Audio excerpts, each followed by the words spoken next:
Let's walk the ground together on this one, in the order it happened, because the order is the story. August 2025. A presidential emergency order citing crime puts National Guard troops on the streets of Washington, D.C. No end date announced. September, no end date. Christmas, no end date. Spring, no end date. This week, the mission entered month 11 at its highest strength all year, and for the first time, the troops surging in were sent by governors who thought they were sending them to a birthday party. That is today's after-action report. The strength report first, because the numbers set the scene. Through the spring, the D.C. mission held steady at roughly 2,300 to 2,600 troops. This week, per the Joint Task Force's own count, it stands at roughly 5,000. Double. A year-long high, in month 11 of a mission whose founding order fits on one page and whose end date does not exist on any page. Hold that picture. An American capital, 5,000 soldiers, 11 months, no finish line ever named. Now the conversion, and this is the part the record wants you to see clearly. The surge came from somewhere new. For the first time, contingents from Democratic-led states.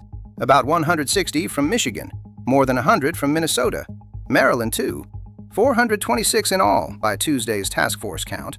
Their governors agreed to send them for July 4th and America 250 event security. Securing a national celebration is a mission any Guard unit knows cold. It is not the mission that was waiting for them when they arrived. What is the mission they got counted into?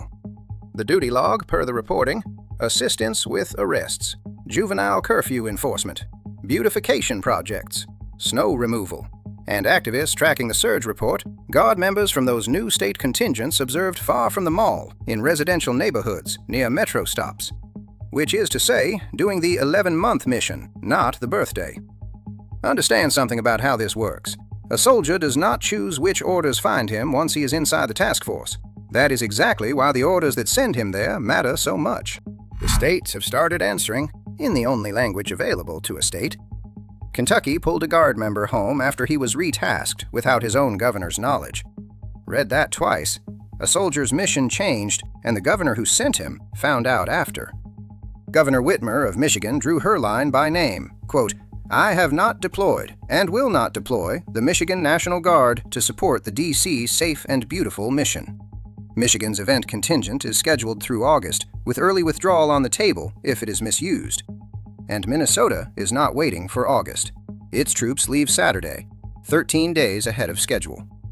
Multiple states are backing a lawsuit challenging the whole deployment's constitutionality. Now the after-action questions, and I want you to notice that not one of them is partisan. Who ends a mission that has no end date? Name the person. Name the paperwork.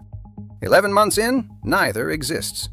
What distinguishes a Guard soldier enforcing a juvenile curfew in an American city, month after month, from the standing domestic army the founders built the militia system specifically to avoid? That is not rhetoric. That is the actual design question the whole Guard rests on.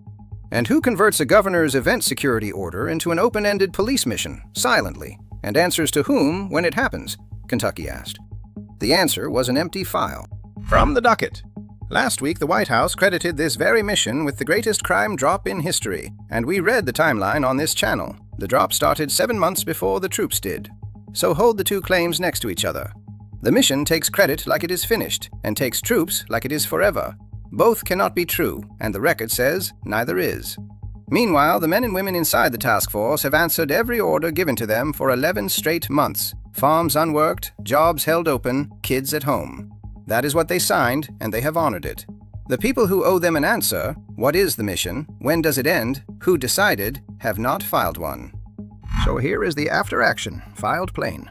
5,000 troops, the most all year. 11 months, the longest domestic deployment of its kind in memory. 0 end dates, 0 votes by any legislature, and 1 soldier already pulled home because his orders changed without his governor knowing.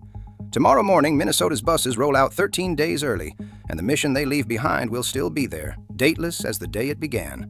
Watch what your state sends, and watch what it comes back from. Check the orders, not the parade. That's the after action. Dismissed. I'm Mark, and this is Pixel Politics.